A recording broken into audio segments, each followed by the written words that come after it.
Remontons maintenant le temps pour nous intéresser à une époque qui correspond aux premières civilisations connues. Au 8e millénaire avant Jésus-Christ, les hommes développeront un nouveau moyen de subsistance, l'agriculture.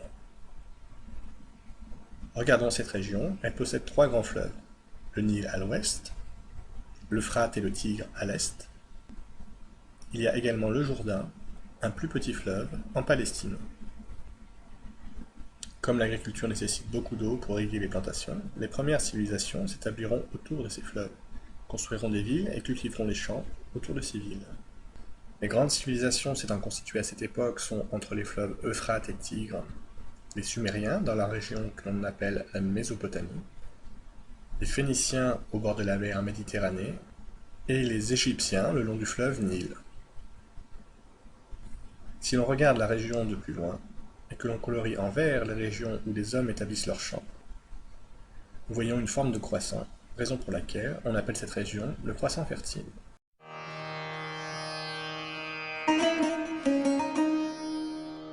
Pendant près de 5000 ans, le sable brûlant du désert irakien a gardé les traces des fondateurs de la plus vieille civilisation connue, les Sumériens.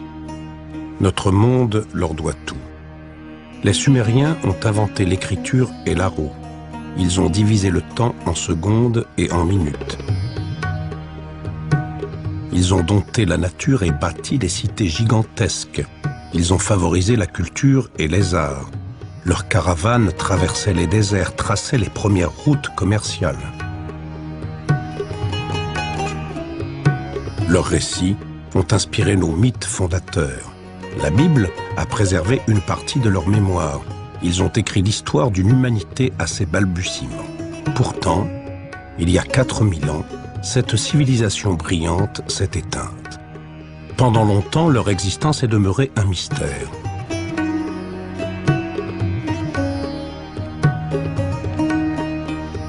Aujourd'hui, les sables du désert dévoilent enfin aux archéologues les secrets de cette fascinante civilisation.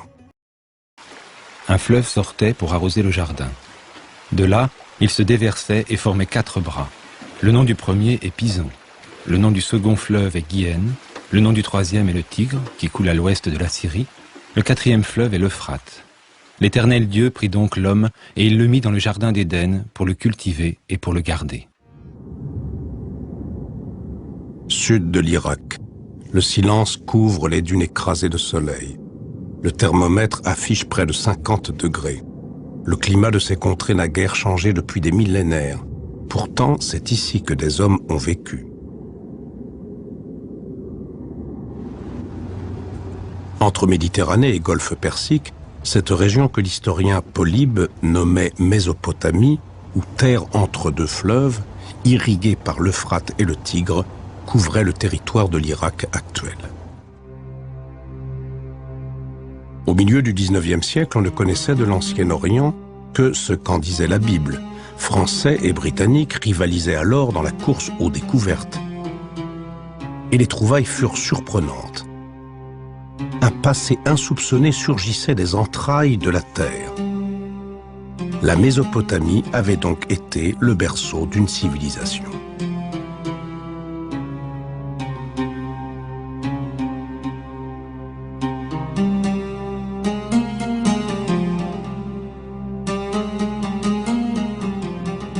Mais en quoi ces trouvailles étaient-elles exceptionnelles?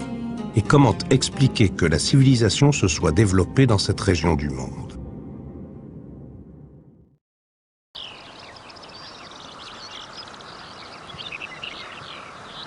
C'est sur les plateaux fertiles de l'Anatolie, à plusieurs milliers de kilomètres de la Mésopotamie, que les archéologues ont résolu une partie de l'énigme sumérienne.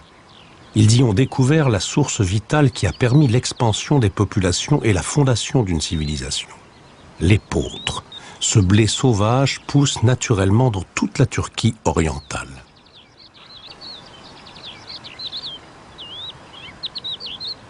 Un jour, il y a 9000 ans, les habitants de Caïonu ont fait une découverte qui devait changer la face du monde. Lorsque se crée crée vers 15 000 avant Jésus-Christ, dans ces régions des collines, dans ces régions de l'Euphrate à son entrée en Syrie, lorsque se crée cette situation très particulière qui fait que les collines de ces régions se couvrent de cette graminée sauvage qui va permettre aux hommes de se sédentariser, c'est évidemment un élément extrêmement nouveau. Quand ils ont découvert que cette graminée produisait une graine qui pouvait être utilisée, qui avait surtout l'énorme avantage de se conserver, la conservation du produit alimentaire a joué un rôle essentiel, parce que ça voulait dire que, au lieu d'être obligé de retrouver de la nourriture 3 jours après avoir abattu une bête, eh bien on pouvait se dire qu'on en avait pour plusieurs semaines ou plusieurs mois de réserve devant soi. Eh bien à partir de ce moment-là, les conditions changent, et l'homme, quand il se rend compte qu'il a ce produit, il va rester à côté de ce produit. Bien entendu, ce produit ne se récolte qu'à un moment très précis de l'année, mais on ne peut pas le transporter. Une fois qu'on l'a récolté, il faut le garder c'est un stock. Il faut le protéger, ce stock. Il faut empêcher les autres de venir le prendre. Donc, la sédentarisation se fait à un moment donné dans cette région-là pour une raison très précise, c'est-à-dire la conservation d'un stock alimentaire que l'on peut récolter à un certain moment. Et là, bien entendu, l'esprit humain va jouer un rôle fondamental.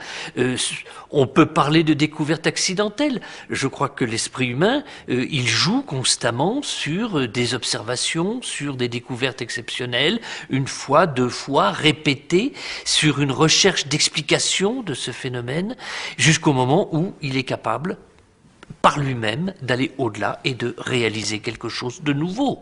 Et c'est comme ça qu'est née l'agriculture. Pour maîtriser leur environnement, les premiers cultivateurs firent preuve d'inventivité. Ils modernisèrent leur instrument de travail, améliorèrent leur vie quotidienne et léguèrent l'invention de l'écriture à l'humanité. La révolution néolithique, à partir du moment où elle a mis en marche une dynamique agraire, a fait naître les stocks agraires, les surplus agraires. Quelque chose s'est passé qui a fait qu'une partie de la vie des hommes leur a échappé. C'est d'ailleurs pour ça que l'écriture est née. L'écriture, avant d'être une écriture narrative d'histoire, de contes ou d'épopées, est une écriture comptable. Les premières écritures sont des écritures en forme de calculi. Ce sont des comptabilités qui signalent que ceci va bouger en quantité 1, en quantité 2. L'écriture, elle formalise dans ses premières émergences une écriture comptable qui signale que le produit de la production bouge, circule et s'échange. Mais dans le même temps où les produits de la production circulaient et s'échangeaient, la vraie vie humaine échappait aux êtres humains. Et c'est là où, à côté du compté C-O-M-P-T-E-R, a émergé le compté C-O-N-T-E-R. Parce que cette vie qui s'en allait, cette vie qui échappait, nécessitait des recompositions oniriques, fantasmatiques et compensatoires. L'art d'écrire est une compensation à la non-vie. C'est à partir du moment où justement le vivre a été brisé qu'il a fallu le recomposer en fantasme de littérature, de poésie ou d'écriture. Les peuples heureux n'ont pas d'écriture, les Sioux n'ont pas besoin d'écrire leur joie, ils la vivent. À partir du moment où la vraie vie est cassée, il faut fantasmer des joies et des bonheurs à travers l'écriture, à travers l'art, à travers toute une série de recompositions. Donc ce qui s'est passé quand on est passé des communautés de l'être à la société de l'avoir, c'est qu'un divisé a clivé les êtres, non seulement dans leur rapport à la vie, à la production, mais dans la production de leur propre existence intérieure. Et à partir de ce moment-là, on a une décomposition des communautés traditionnelles. Ce qu'il faut comprendre, c'est que dans les communautés organiques, il n'y a pas de sacré, il n'y a pas de profane. Il n'y a que du sacral. C'est ça le tout organique. C'est-à-dire que je mange, je chasse, je fais l'amour, je peins, c'est sacral. Parce que c'est une communion avec le divin du monde. Le divin du monde n'est pas Dieu, Dieu n'existe pas. Le divin, c'est la totalité du monde en mouvement. Les hommes ont créé Dieu quand le divin s'est échappé. La totalité du monde est sacrale. À la révolution néolithique, les communautés sont cassées. Elles sont cassées par la révolution agraire et donc à ce moment-là, le scindé produit le profane et le sacré. Et la marche de l'histoire, nous dit Hegel et nous dit Marx, c'est le profane qui s'étend, qui s'étend, qui s'étend, qui s'étend, le sacré qui se réduit, qui se réduit, qui se réduit. Et à un moment donné, la modernité, la religion de la marchandise a tout bouffé. On peut vendre les ovaires, on pourra peut-être un jour euthanasier les enfants, enfin tout devient possible, puisque l'ordre machinique despotique de l'argent s'est emparé de la totalité de nos vies. Alors, c'est pas un retour en arrière. Chez Hegel, il y a quelque chose de très important. Toute la dynamique historique se pose en 3 temps. Il y a l'en-soi, il y a le pour-soi, et il y a le pour-soi revenu à soi. L'en-soi, chez Marx, c'est la communauté primitive, le communisme organique du début.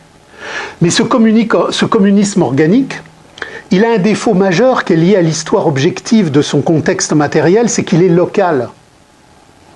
Les Sioux vivent dans le communisme, les Ponis vivent dans le communisme, les Cris vivent dans le communisme, mais quand les Cris rencontrent les Ponis, ils se fracassent le crâne. C'est un communisme qui n'est pas universel. Donc, au moment de la révolution néolithique, il va se mettre en marche un processus d'autonomisation des stocks agraires. Et ce stock, par le biais du troc, il va commencer à mettre en marche des relations entre les communautés. Et à partir d'un certain développement du troc, on va passer à l'échange. L'échange, dans un premier temps, va avoir lieu de communauté à communauté. Mais dans un deuxième temps, par ricochet, il va rentrer dans la communauté, il va la dissoudre. Dans la communauté elle-même, on va se mettre à échanger. Et c'est ça qui a cassé la communauté. Mais il fallait qu'elle soit cassée. Parce que s'il y a un seul et unique bon côté dans la marchandisation, c'est l'universalisation. Pour la première fois dans l'histoire du monde, malgré toutes les horreurs du capital, l'homme universel, c'est-à-dire l'homme qui peut communiquer avec tous les autres hommes, est là, grâce au capital. C'est le seul effet positif du capital. Ça veut dire que demain, la révolution ne sera pas un retour à l'en-soi, la communauté première. La révolution qui sera un pour-soi de retour à la tripe de vraie jouissance humaine va produire un pour-soi revenant à soi, c'est-à-dire une communauté non pas locale, mais universelle. Qui vous le dit? Comment? Qui vous le dit? Parce que c'est une obligation, parce que s'il n'y a pas cette communauté universelle, il y a toujours l'argent, il y a l'alternative. Il y a toujours l'alternative, si vous voulez. Et cette alternative, elle est compréhensible qu'à travers, entre guillemets, l'erreur d'interprétation qu'a fait monsieur, parce que monsieur est resté proudhonien. Il croit, parce qu'il n'est pas pénétré de la critique radicale du fétichisme de la marchandise, que l'argent est un moyen de circulation ou un étalon de valeur. La définition classique qui est reprise par Proudhon. Or, Marx, dans le chapitre sur le fétichisme de la marchandise, nous dit « Mais non, ça c'est la conception classique, statique et fausse. L'argent n'est pas un objet. L'argent, avant d'être cet étalon, ou cette mesure des valeurs et ce moyen d'échange, est d'abord une dialectique sociale d'aliénation. C'est-à-dire que quand je me mets à échanger, quand je me mets à vendre, je ne vends pas simplement des produits. Je vends ma vie à travers le processus d'aliénation qui fait qu'au lieu de produire pour la jouissance de mon satisfaire, je rentre dans un marché qui, à partir du moment où il commence, ne peut pas s'arrêter. Si vous voulez, je mets un projecteur et je vous montre dans la communauté néolithique le premier mec qui a échangé une défense d'éléphant contre 2 sacs de noisettes. Pour vous, c'est banal, mais il y a déjà Wall Street là-dedans. Si vous avez une analyse historique et généalogique des profondeurs, Wall Street est dans le premier acte de troc de la communauté néolithique. Donc si demain on recommence avec le mythe proudhonien ou le mythe de John Gray ou le mythe des fourriéristes, c'est-à-dire un argent non thésaurisable, c'est l'engrenage vers autre chose. C'est pour ça que dans l'Évangile, il y a quelque chose de très important que la catholicité officielle d'État a oublié. Le Christ ne dit pas « Vous ne pouvez avoir de maître, l'argent doit être serviteur et pas votre maître ». Il dit « Vous ne pouvez servir de serviteur et l'argent est toujours un maître ». Cette conception, on entend toujours le catho tradi qui vous dit « Mais non, il faut de l'argent. L'argent doit être notre serviteur et pas notre maître ». Bon, c'est une très belle rengaine lyrique, mais dans le cadre de ce qu'est le fétichisme de la marchandise, ça ne marche pas. Parce que dès qu'il y a un millimètre d'argent ou d'échange en mouvement, dans le troc le plus rudimentaire de la communauté néolithique, j'ai Wall Street en devenir. Le sionisme, historiquement, c'est quelque chose qui est né dans la modernité, des recompositions géopolitiques dans le cadre des luttes de libération nationale.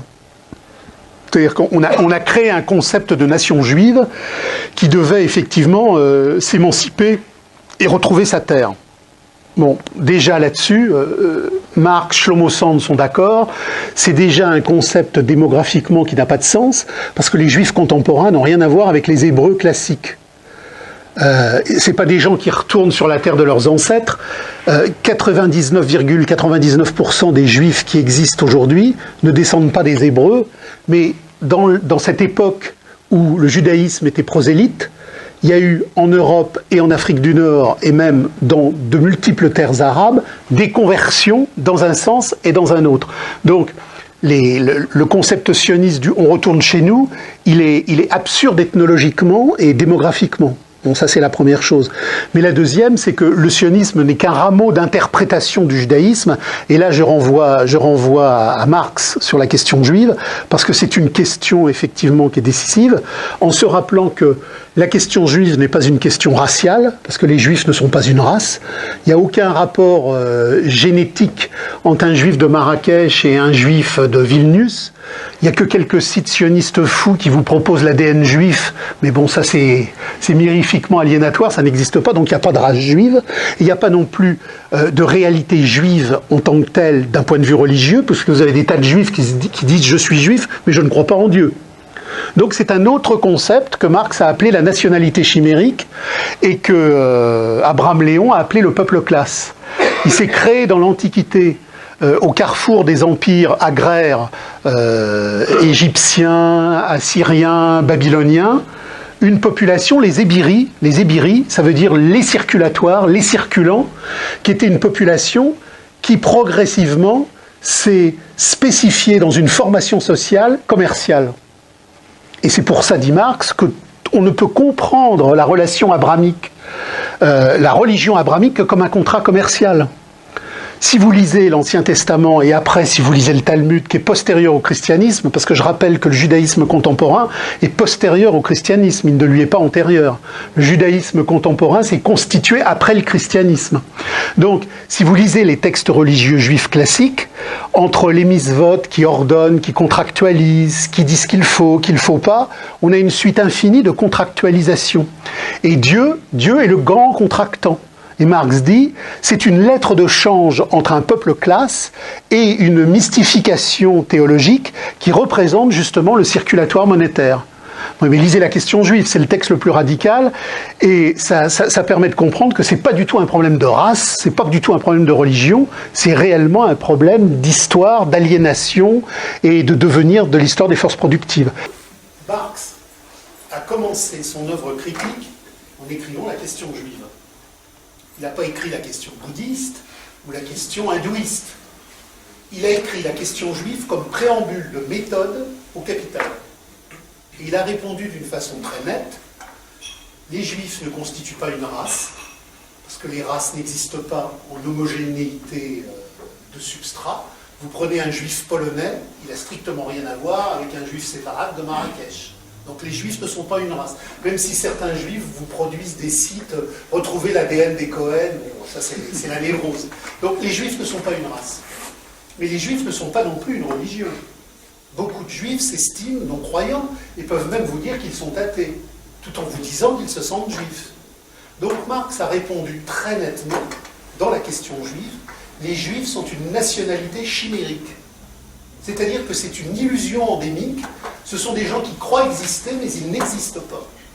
Par contre, ils existent dans le développement du capital, parce que au carrefour des premiers empires où les calculis ont mis en marche la valeur d'échange, se sont créés des comptoirs multi-ethniques.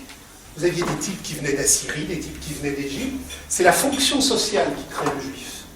Et d'ailleurs, ce qui est très intéressant, c'est que si vous lisez le livre d'Attali, Les Juifs et l'argent, il dit exactement la même chose que Marx dans la question juive. Sauf que Marx dit à la fin, il faut abolir l'argent, il faut abolir le judaïsme, il faut abolir toutes les aliénations.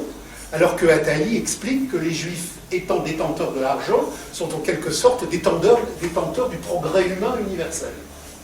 Mais la question juive, Marx l'explique très bien, il y a un autre auteur qui l'explique très bien aussi, c'est Abraham Léon, qui a écrit la conception matérialiste de la question juive, c'est une question historique aliénatoire de la valeur d'échange. À un moment donné, dans l'histoire du mouvement de toutes les structurations agraires, s'est créé un peuple dont la spécificité était la valeur d'échange circulatoire. Et d'ailleurs, lorsque des populations non juives passaient à la valeur d'échange circulatoire, souvent ils se convertissaient au judaïsme, ce qu'on a vu avec des tribus berbères qui passaient au commerce. Et dans le même temps, vous aviez des juifs qui décidaient de ne plus être dans la valeur d'échange circulatoire et qui devenaient paysans, ils se convertissaient au christianisme. Donc, le fait juif est un fait social et historique qui entre de plein pied dans la lutte des classes, et Marx explique que le retour de la question juive en période de domination réelle du capital, c'est le retour du capital financier au moment ultime de la crise de tous les capitaux industriels de la domination réelle.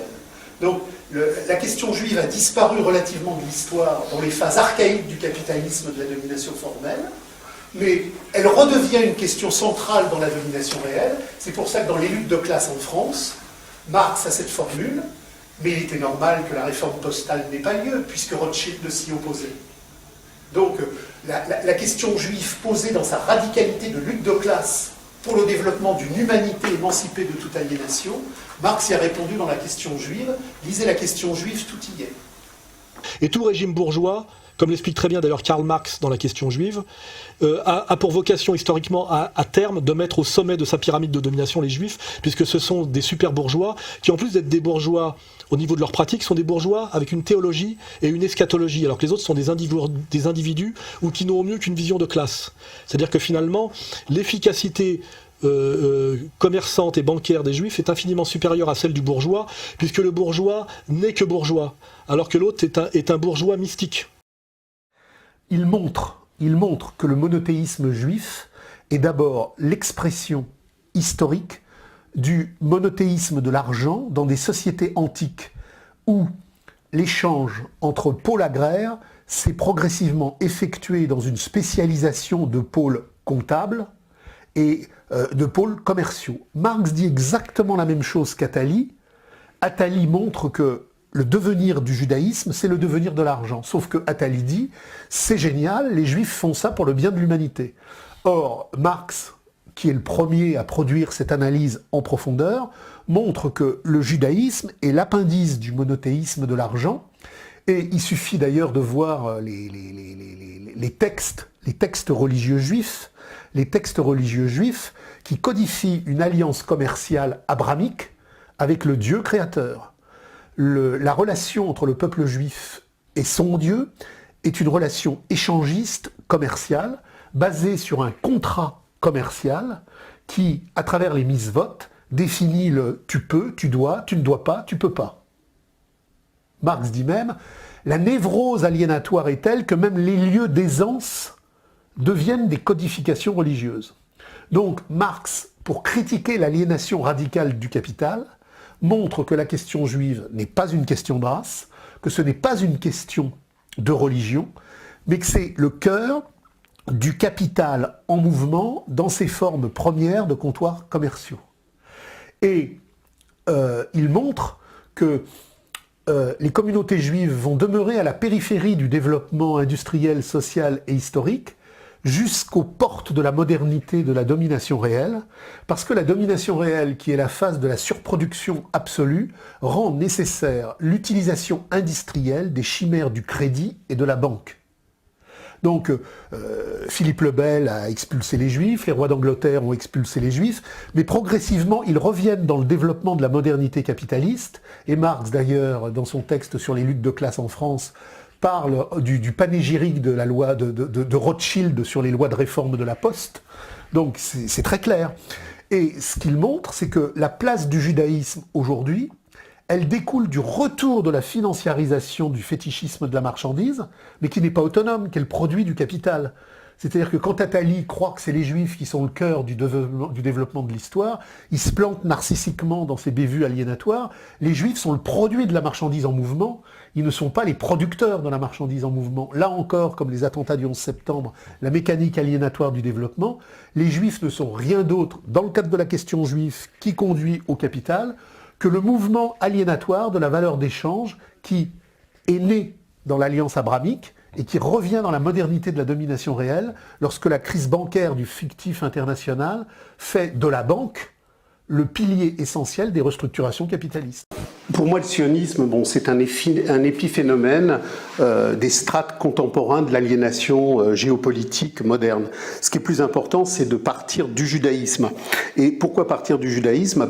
Tout simplement parce que sur une trajectoire radicale, telle que les groupes maximalistes de la lutte de classe la plus offensive l'ont toujours positionnée, il faut se rappeler que si Marx écrit le manifeste avec Engels dans les années qui mènent à 1850, s'il écrit le Capital dans les années qui mènent à 1860-1870 et qu'il écrit la guerre civile après la Commune de Paris en 1871, le préambule de toute la critique de l'économie politique commence en 1843 avec la question juive.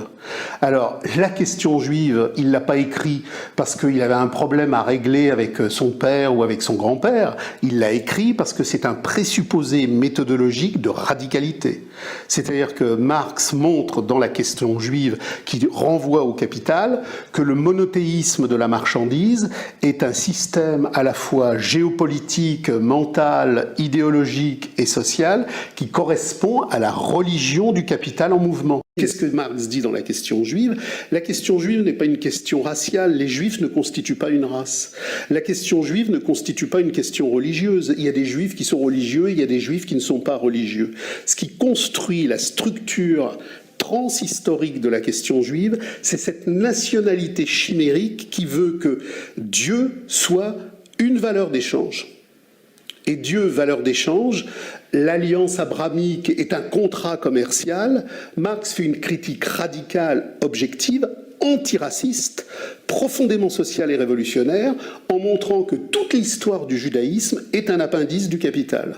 Et donc, le sionisme, en tant qu'émergence spécifique d'un judaïsme particulièrement codifié dans la modernité des restructurations judéo-politiques et géopolitiques, les accords Sykes-Picot, etc., c'est l'immanence de ce crédit financier qui ressurgit. Alors bien évidemment, Marx, dans la question juive et dans le Capital, ne dit pas en 1947 à Jérusalem, etc., etc.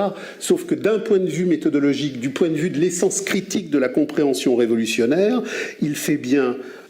il pointe que la question juive est le cœur central du développement du capital, et si aujourd'hui cette question fait tant débat, elle fait tant débat parce que, comme il le montre, elle est partie intégrante du développement impérialiste de la marchandise. Il y a deux manières de comprendre la réalité. D'abord, effectivement, il y a, si on regarde l'histoire depuis 2 siècles et demi, il y a des lignes de force, des choses qui s'accomplissent. On le voit quand même, ça ne part pas dans tous les sens. Oui. Voilà, on voit bien notamment que sur la mort du roi et la fin de la grande propriété foncière et de la transmission héréditaire du pouvoir sur des critères traditionnels, on va de plus en plus vers un pouvoir de l'argent de plus en plus intégral, qui d'abord s'appuie d'ailleurs sur l'humanisme, c'est-à-dire sur la raison, et qui de plus en plus d'ailleurs sacrifie même la raison, c'est ce que je montre, pour s'appuyer finalement, quand on cherche, de plus en plus sur l'Ancien Testament. Voilà. Donc ça, c'est des trucs que je vois. Donc je me dis, ça s'explique soit par la logique, ce que j'appelle la logique interne du capital, c'est-à-dire qu'il y a une dynamique et une logique aveugle de la loi de l'argent qui, pour se survivre pour le profit, pour se survivre à lui-même, est obligé de trouver comment dirais-je, de rebondir par rapport à ces contradictions, et finalement c'est ce que Hegel appelle la bête sauvage, c'est-à-dire qu'il y a une bête aveugle. Effectivement, c'est des concepts qui s'autogénèrent. Ça peut être une vision, ce qui est la vision en fait de l'intellectuel bourgeois autorisé, qu'il soit d'ailleurs marxiste ou pas marxiste, c'est qu'on ne nomme personne. Et puis il y a la version inverse, qui est de dire c'est un complot de groupes organisés, et là on arrive effectivement au complotisme intégral, les Illuminati.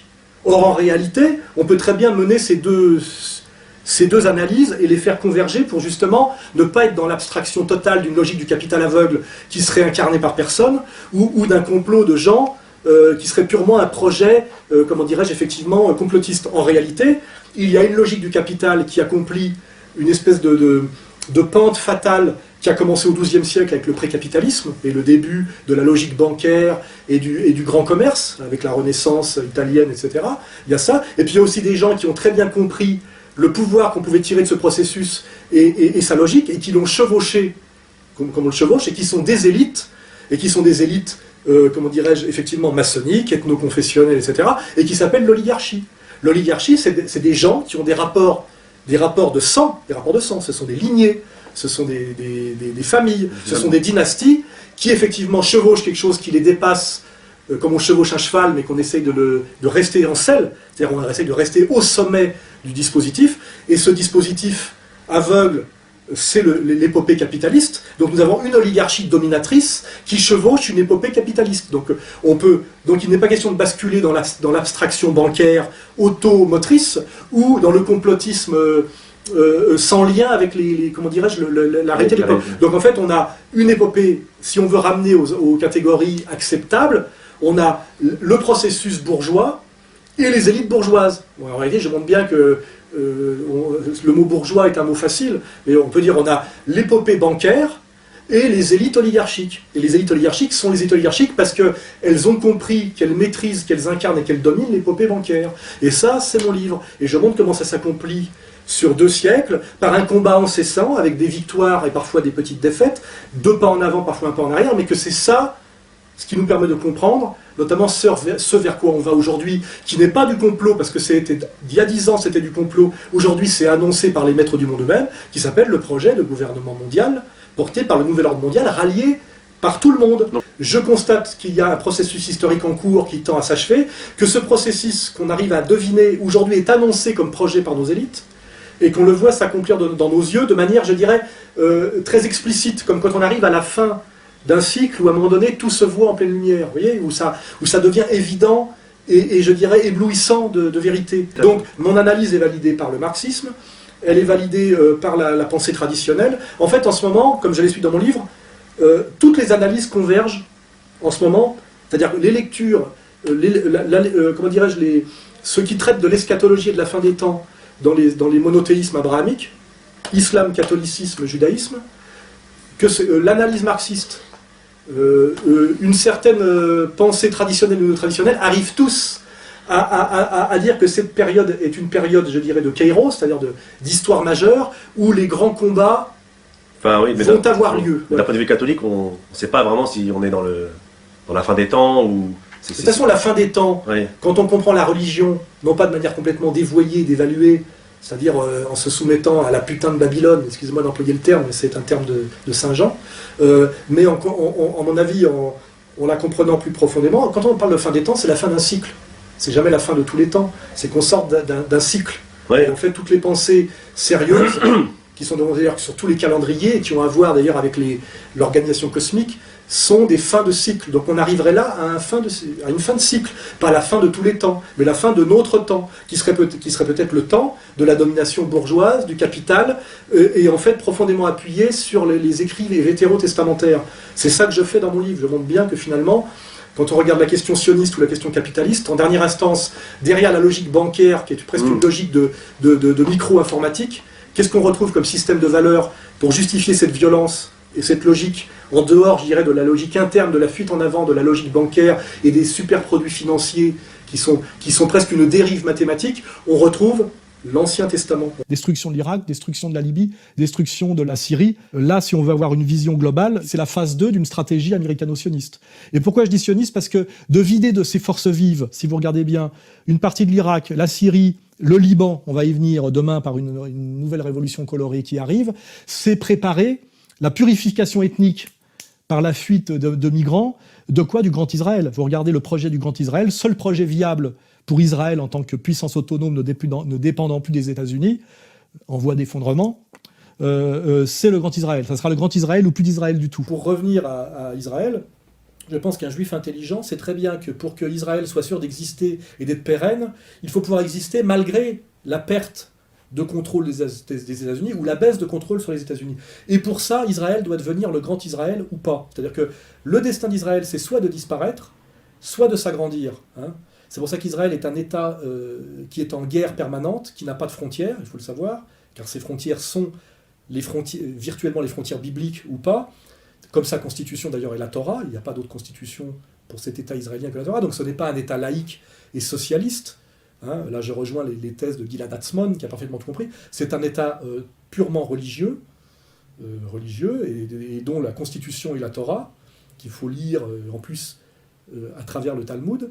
Et Israël n'est pérenne pour un juif authentique, donc un juif sioniste, qu'avec des frontières sûres et cohérentes au niveau de son énergie, de sa profondeur stratégique, de son rapport à l'eau et à la géopolitique locale, c'est-à-dire que comme Grand Israël, ce qui est d'ailleurs bien sur la pièce de monnaie.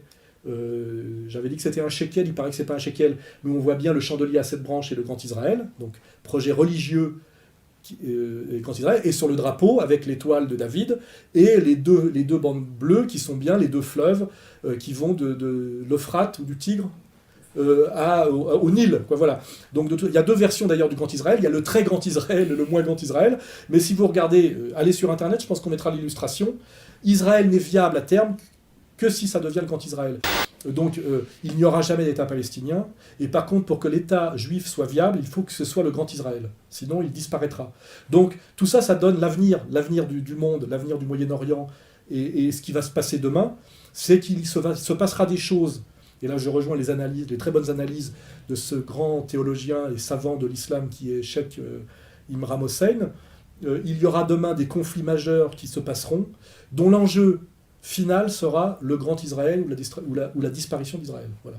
Et je fais confiance aux juifs authentiques, c'est-à-dire sionistes, pour faire tout ce qu'ils peuvent, qu'ils soient israéliens ou de la diaspora, pour aider à la victoire et non à la défaite de ce projet final, cohérent et logique, à la fois géopolitiquement, énergétiquement et théologiquement, qui s'appelle le vrai projet sioniste, qui est l'avènement du Grand Israël et tous ses corollaires dont on parlera plus tard, reconstruction du troisième temple, Jérusalem capitale du monde, tout ce qui est promis au peuple élu dans l'Ancien Testament. Voilà. Quand on prétend mener une guerre soi-disant défensive, qui est une guerre de conquête, il faut non seulement construire le méchant au niveau médiatique, alors pour ça, il y a Charlie Hebdo, mais aussi, avant d'elle, le rendre crédible au niveau réel, c'est-à-dire le sponsoriser, le fabriquer. Pour que la guerre existe, il faut fabriquer le méchant. C'est-à-dire que le nouvel Hitler, effectivement, dans la bouche de BHL, il y a le nouvel Hitler, c'est l'islam. C'est un mensonge, une escroquerie, mais qui vont rendre réel à force d'Al-Qaïda, de fabrication, de radicalisation, etc. Parce qu'il faut bien, pour faire la guerre, qu'il y ait l'Occident judéo-chrétien d'un côté, mais de l'autre côté, le salafisme des cortex et autres hystériques qui veulent imposer la charia au monde occidental. Il va bien falloir, à un moment donné, les faire exister un peu. Donc voilà, et là on découvre finalement que ces deux combattants sont sponsorisés par les mêmes. C'est exactement comme ça que Douglas Reed a compris, qui était journaliste au Times, a compris effectivement, c'est étrange que cet Hitler, qui est soi-disant le pire ennemi, on fasse tout pour qu'il accède au pouvoir en Allemagne, qui se réarme et qui nous fasse la guerre. C'est ce qu'il a compris. On est en train de faire la même chose aujourd'hui avec le nouveau Satan islamique, effectivement. Ça va être très intéressant pour la guerre civile en France, ça va être très intéressant pour dévier une colère vers un bouc émissaire, ça va être très intéressant pour tout casser au moment où l'économie est en train de s'effondrer à cause de Wall Street. Voilà, on est dans cette logique-là. Pourquoi ils veulent réislamiser à toute force la Libye, qui était un pays laïque, protecteur des chrétiens, avec une économie socialiste? Pourquoi ils veulent réislamiser à toute force l'Égypte, la Tunisie? Pourquoi ils veulent réislamiser à toute force la Syrie, qui est un pays pareil, laïque, d'économie socialiste, avec un équilibre ethno-confessionnel précaire tenu par la minorité alaouite, et pourquoi ils sponsorisent des groupes armés d'extrémistes sunnites sur le modèle saoudien. Voilà pourquoi l'Empire veut mettre partout ses soi-disant pires ennemis, c'est-à-dire partout Al-Qaïda. Effectivement, pour le comprendre, il y a la démonstration que je viens de faire, parce que pour faire la guerre à Hitler, il faut fabriquer Hitler et le financer, pour tout casser et se faire du pognon et détruire au maximum, etc. Et puis surtout, n'oubliez pas ce dont je vous ai parlé tout à l'heure, comment va se faire le Grand Israël. N'oubliez pas qu'Israël grandit à chaque fois par des guerres d'annexion qui sont des guerres défensives, parce que soi-disant, il est menacé dans son existence même.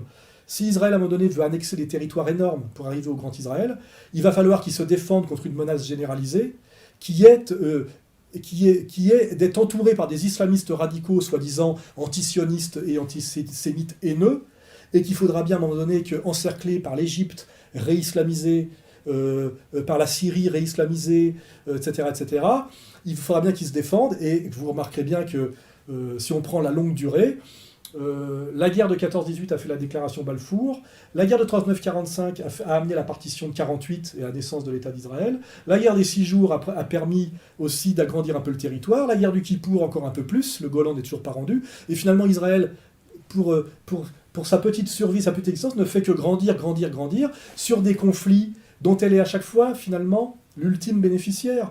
Et on peut imaginer qu'avec la Troisième Guerre mondiale qui arrive, qui sera une guerre qui va se jouer en Iran, en Syrie, et qui sera une guerre qui nous sera vendue comme une guerre judéo-chrétienne contre l'islam radical, et ben cette guerre, si elle est gagnée par l'Empire, aura pour conclusion, je dirais, au niveau réel, territorial, et même au niveau de l'inscription de l'ONU, après la partition de 48, il y aura l'avènement pour la paix du monde, ratifier la victoire judéo-chrétienne de l'Empire du bien contre les hordes salafistes haineuses des gorgeurs, et ben, l'épilogue de tout ça sera cette annexion généralisée, et nous aurons effectivement, magiquement, comme ultime étape dans ce long processus qui a commencé au moins depuis la déclaration Balfour, mais à mon avis bien avant, quand on s'intéresse à l'histoire cachée, à la longue histoire, amènera finalement à la victoire de l'Empire, à la soumission du monde musulman dans sa globalité, qui aboutira à mon avis à un Vatican II du monde islamique, c'est-à-dire que nous aurons effectivement une Oumma globale sous soumission avec un Vatican II islamique, qui aboutira exactement à la même soumission que la catholicité, c'est-à-dire que l'islam officiel sera unifié et rejoindra l'idéologie des droits de l'homme. Et tout ça se fera effectivement comme gendarme et pacificateur régional par le Grand Israël, qui contrôlera comme par miracle, où convergera tous les oléoducs, les gazoducs, qui d'un seul coup sera le possesseur du détroit d'Ormuz, des richesses d'eau et d'énergie soi-disant fossiles, du pétrole, peut-être même abiotique d'ailleurs, de toute cette région, et pourra justifier effectivement d'être une puissance mondiale, puisque finalement la Pax Universalia passera effectivement par Jérusalem. Voilà. Et là, on rejoint les écrits prophétiques de Sheikh Imran Hossein, on rejoint finalement les projections des géopoliticiens néoconservateurs quand on lit leurs écrits correctement jusqu'au bout, on rejoint le rêve multiséculaire, messianique, effectivement des juifs authentiques, on rejoint les écrits prophétiques catholiques, islamiques, juifs, c'est-à-dire que tout converge. La faillite de la Grèce, c'est Goldman Sachs. Et Goldman Sachs, c'est qui? C'est quoi? Je citerai le patron de Goldman Sachs qui s'appelle Lloyd Blankfein, un nom pas très catholique que j'ai du mal à prononcer, et qui sort une phrase absolument d'une beauté parfaite qui dit « Je ne suis jamais qu'un banquier qui accomplit le projet de Dieu ». Récitez cette phrase, retournez-la dans tous les sens, faites-la rouler dans votre cerveau et essayez d'en comprendre toute la puissance de révélation et d'honnêteté profonde et surtout de religiosité intégrale, comme quand Emmanuel Valls nous dit socialiste français, je suis éternellement attaché à Israël. Pourquoi, monsieur, êtes-vous éternellement attaché à Israël en tant que député socialiste français? Voilà, on n'est pas loin on est dans la religion chaque jour un peu plus. Comprendre aujourd'hui la situation syrienne est très intéressante parce que aujourd'hui Israël exige que finalement l'Empire attaque l'Iran et mette à genoux la Syrie. La Russie néo-impériale de Poutine ne peut pas accepter effectivement que ni la Syrie ni l'Iran ne tombent sous domination impériale, car c'est finalement revenir à la situation de l'écroulement de l'URSS de l'époque Elstine. C'est une asphyxie intolérable, et les Chinois n'y ont pas trop intérêt non plus, même s'ils sont plus discrets. Donc si, on va dire, la puissance impériale, là qu'on va appeler américano-sioniste, parce qu'on peut tantôt l'appeler judéo-protestante, tantôt américano-sioniste, puissance impériale, outrepasse je sais pas comment on dit, non en russe, ce niet là des Russes, la Troisième Guerre mondiale est pratiquement là, parce que ça va être les dominos, la violence va monter de façon exponentielle, et certains, comme je l'ai dit, y ont intérêt pour cacher leur faillite bancaire et accomplir leurs projets, et croire que c'est possible parce que ça a déjà marché 2 fois. Hein, donc je vois pas pourquoi, plus je gagne, je rejoue. Hein, voilà. Et surtout que les morts, comme je l'ai bien dit, les morts, il y a des gens qui me disent ils se réjouissent parce que soi-disant machin. Je dis non, il y a eu... la Deuxième Guerre mondiale a fait 50 millions de morts. Je crois que même si on admet certains chiffres officiels, ce qui est déjà très difficile quand on a un cerveau qui fonctionne bien, ça fait quand même 44 millions de goy qui sont morts. Voilà. Donc si c'est ça la vision du monde, on a énormément morflé. Donc moi, la guerre mondiale ne m'intéresse pas personnellement. Voilà. Donc regardez ce que vont dire les Russes, regardez comment l'Empire contrôle ou pas ou est affaibli aux États-Unis, c'est très important. Et là, je parle de la Syrie, parce que dans les écrits prophétiques, qui moi m'intéressent beaucoup, l'endroit où l'Antéchrist va être arrêté par le Messie, le retour de Jésus, c'est Damas. Damas est le lieu sacré où se mènera le combat de l'Antéchrist contre cette union du Mahdi et du Christ. Nous on dit ressuscité, qui revient à la fin des temps pour mener ce combat, voilà, contre Satan. Hein, voilà. Le nouvel ordre mondial, qui est, je le répète, la dictature bancaire et la réduction des peuples et des nations à ce qui est d'ailleurs écrit dans l'Ancien Testament, c'est-à-dire à l'ilotisme, c'est-à-dire à des hordes d'esclaves, métissées, soumises, sans identité culturelle et sans histoire. C'est le projet, on le voit par la destruction des programmes scolaires, la manière dont on enlève des personnages historiques de l'histoire de France, etc. Tout ça aujourd'hui fait sens parce que nous sommes à une période de fin de cycle. Les religieux appellent ça fin des temps, moi j'appelle ça fin de cycle. Et à la fin d'un cycle, il faut lire Hegel pour le comprendre, tout ça se voit en pleine lumière, s'exacerbe et se densifie. C'est-à-dire que nous sommes dans une période de kairos, que les Grecs qui s'opposent au chronos, c'est-à-dire une période où beaucoup de choses se passent en très peu de temps. Voyez, et forcément, quand beaucoup de choses se passent en très peu de temps, par ce ramassage et par cette densité, ce raccourci perspectif, d'un seul coup, toutes les médiations se raccourcissant, tout se voit, tout fait sens, parce que au lieu que cet espace à comprendre soit gigantesque et une médiation très relâchée, très étendue, tout est très dense et très regroupé. Donc d'un seul coup, on voit cette mécanique comme une boule d'une grande densité et d'une grande cohérence. Et nous approchons très près de cette période, je dirais, de fin des temps ou de fin d'un cycle, où effectivement, tous les morceaux du puzzle sont rassemblés, et ça se voit de plus en plus, et forcément, les prises de conscience sont là. Et à cette prise de conscience, il sera répondu par une violence accrue, bien évidemment. Même si on peut imaginer, rêver d'un Jérusalem devenant capitale de la planète, qui sera un jour unifié autour d'un gouvernement mondial. C'est un joli lieu pour un gouvernement mondial. L'objet du capital, Marx dit, c'est la chosification absolue, la réification éternelle. Avant le capitalisme, entre la révolution néolithique et le capitalisme, toutes les sociétés d'ancien régime, quelle que soit leur latitude, sont des sociétés d'aliénation et d'oppression. Mais elles sont encore naturelles. C'est-à-dire que les sociétés précapitalistes d'oppression et de domestication compriment l'homme, aliènent l'homme, mais ne vont pas jusqu'à le dénaturaliser. La grande spécificité du capital, c'est que le capital, par la dialectique obligatoire de la valorisation, est le premier mode de production, et aussi le dernier, qui transforme l'homme, parce que l'homme, en produisant les choses, se fait chose lui-même. Et on aboutit à ce que Marx appelle le dessaisissement absolu, et il faut relire les textes de Marx, en particulier les textes où il fait référence à Frankenstein. C'est-à-dire que le capital est un vampire qui suce le sang des hommes, mais le capital est une technologie cybernétique d'abrutissement universel qui veut nous mécaniser dans l'absolue existence de tous nos parcours. Donc, quand on parle par exemple de l'armée de réserve du capital, Marx dit, c'est le grand remplacement par lequel l'homme est remplacé par la femme et l'Américain par 3 Chinois. Alors l'Américain par 3 Chinois, c'est l'immigration, mais l'homme par la femme. Il a fallu mettre les femmes au travail pour casser le coût du travail. Le capital n'a pas mis les femmes au travail pour émanciper la femme d'un point de vue humain, mais pour l'émanciper d'un point de vue aliénatoire. Donc, dans les années 1930-1950 en France, une famille ouvrière vivait avec le salaire de l'ouvrier. Aujourd'hui, vous allez dans n'importe quelle région, s'il n'y a que le salaire de l'ouvrier, la famille est dans une misère totale.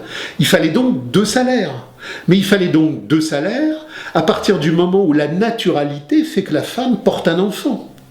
Donc à partir du moment où la femme porte un enfant, il a fallu lui expliquer que son émancipation, au lieu d'être un érotisme naturaliste, c'était la possibilité d'éliminer cette surproduction gênante qui, à un moment donné, pour la dialectique du capital, faisait obstacle à la mise en marche de l'armée de réserve des femmes.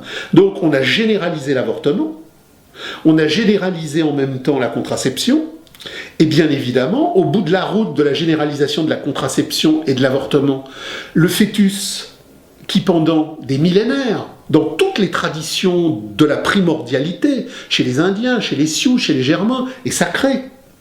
Vous prenez les premiers textes grecs, le serment d'Hippocrate dit, dans la dialectique de la naturalité, tu respecteras la naturalité dans tous ses effets, et tu ne produiras pas de pécère avortif.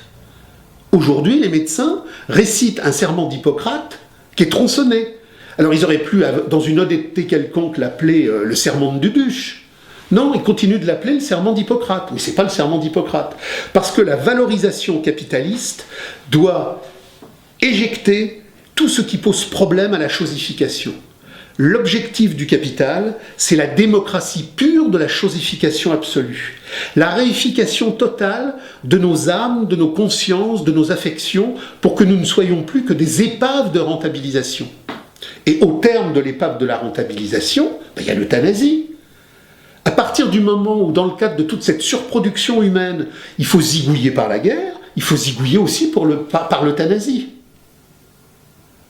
Pour le capital, que Vincent Lambert soit dans une situation dite végétative. Végétative, ça ne veut pas dire légumes. Hein. Que Vincent Lambert soit dans une situation où il l'est, c'est une situation improductive. Il doit donc être liquidé. Par contre, je m'intéresse énormément à l'archéologie et à la préhistoire. J'avais fait un texte il y a plusieurs années. On avait découvert dans une grotte du nord de l'Espagne, en faisant des fouilles, un groupe. Et ce groupe remontait à l'Albergensis. L'Albergensis, c'est une phase préhistorique qui doit correspondre à 35-40 000 avant Jésus-Christ. Et on avait découvert dans ce groupe une Vincent Lambert, c'est-à-dire une jeune fille qui était atteinte, enfin une jeune fille, elle avait 32 ans à l'époque, au moment où elle est morte. Mais elle était atteinte, parce que quand on fait une analyse osseuse en profondeur, on découvre de l'ADN, on découvre toute une série de choses, et on découvre les maladies du sujet. Et on a donc découvert que cette jeune fille avait une maladie génétique dont j'ai oublié le nom, mais qui se traduisait par une paralysie totale. Donc, à l'Albergensis, dans une communauté primordiale de l'être générique humain, des pauvres couillons qui ignoraient l'argent, évidemment, et qui n'avaient pas de portable, cette jeune fille, qui était immobilisée comme Vincent Lambert, a été recueillie, choyée, alimentée, caressée, aimée. Ils ne l'ont pas tuée. Et elle a poursuivi le long de sa vie. Ça, c'est possible dans une communauté primordiale où les gens ont une relation d'amour à l'autre. Vincent Lambert, c'est un paquet de viande inutile, totalement improductif pour la dialectique du capital. Mais c'est là où, si vous voulez, les gens qui se battent contre l'euthanasie, qui se battent contre la PMA, qui se battent contre la GPA, sur la base du « on ne peut pas laisser faire ça », mais sans le comprendre sur une base insurrectionnelle, radicale, n'ont rien compris. L'euthanasie sera généralisée.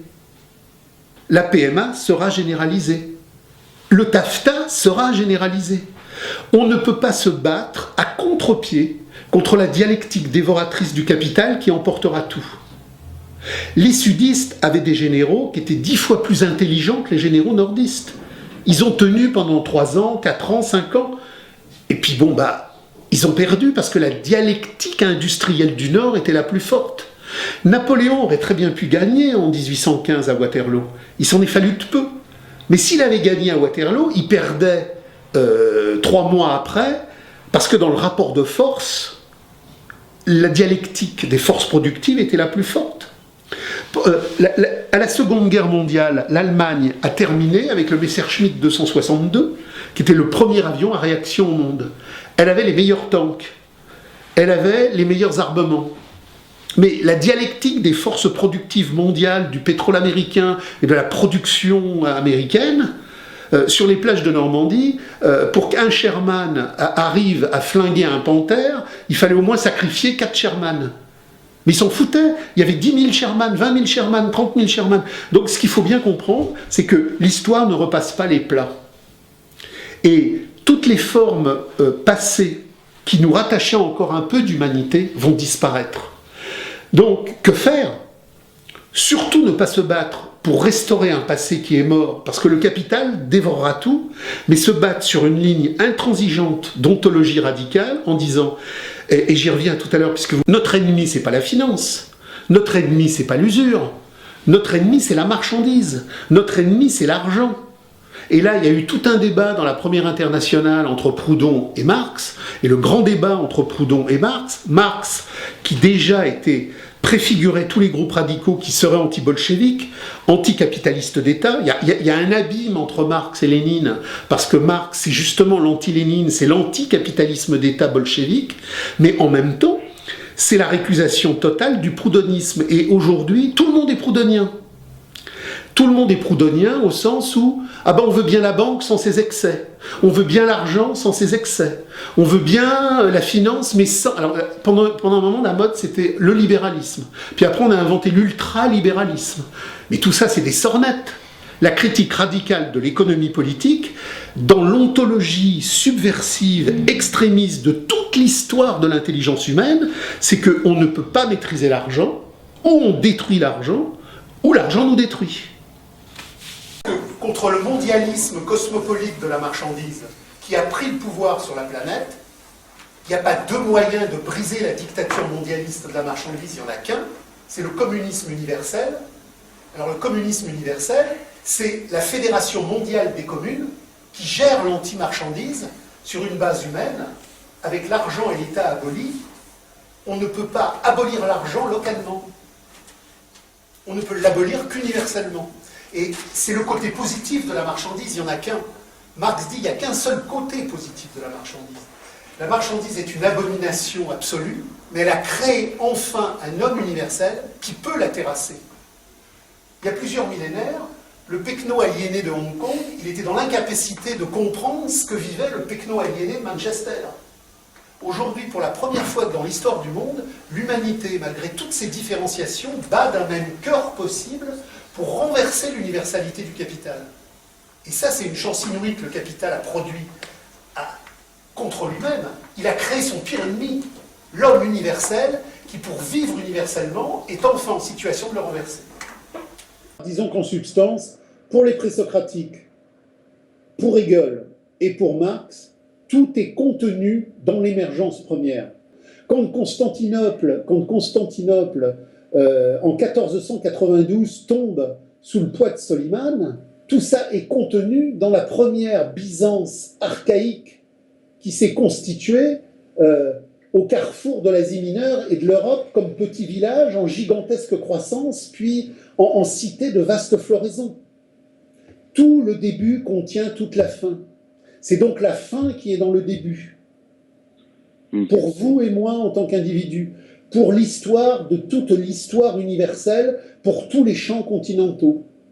Et ce présupposé méthodologique, c'est l'expérience de la conscience qui le fait jaillir dans le tintement dialectique des profondeurs du déployé historique. Quand Bordiga dit le communisme est le plan de vie de l'espèce, il dit que c'est la destination obligée quand, passant du communisme premier, on a erré dans la longue dictature de la valeur d'échange en mouvement jusqu'au capitalisme intégral, que ça se retourne et qu'on retrouve le communisme premier, mais cette fois-ci non pas étriqué et localiste, mais universel et conscient, l'homme a enfin atteint sa destination. Mais cette destination, elle était contenue depuis le début, mais elle ne pouvait pas se réaliser tant que l'horreur marchande n'avait pas universalisé les forces productives pour aboutir à ce point où la conscience fausse étant universelle, la matrice de la crise va pouvoir la renverser pour faire jaillir la conscience vraie universelle.